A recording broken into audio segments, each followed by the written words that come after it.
इतलं मटेरियल वापरी राहणार म्हणून दिवाळी काढशात का तुम्ही? या ताई दादा देखा तुम्ही जसं सांगा होतं सेम टू सेम तसंच घर उतारेले म्हणे प्रत्यक्ष आम्हा. आय तुम्ही बैठक रूम शे मस्त धवी बरफ फरची बसाडूत असं पॉश वाटस ना. आय तुम्ही झोपान खोली शे आय आठून तठून तुमनं वाला मोठं बाथरूम शे. एक जण अंगवा का 10 जण अंगवा उभे उभे अंगवा का झोपीचं अंगवा. मला इटालियन सिंग पण पाहिजे. ती तोंडानं बांधा ना अठ्ठेच बटाडे दिसू मी तुले आणि ako एवढी मोठी खिडकी शे तुले.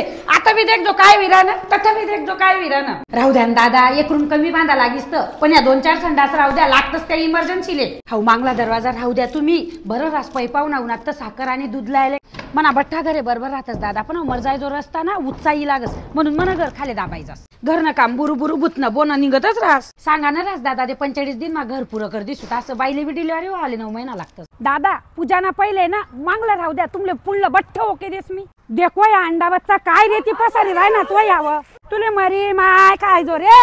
आई पायरी गैरी उच्ची कर देनी पाय सटकना तर थो भाडच फुटी जाईल. आता काही सांगा ना नाही मी पहिलेच सांगवतो की एवढं मोठं घर बांधकाम करा ना तुम्ही पण गाडी लावायला जागा नाही असं. जटलून पैसा देणार नाहीत ना तटलून संडास ना पाईप जोडा ना नाही.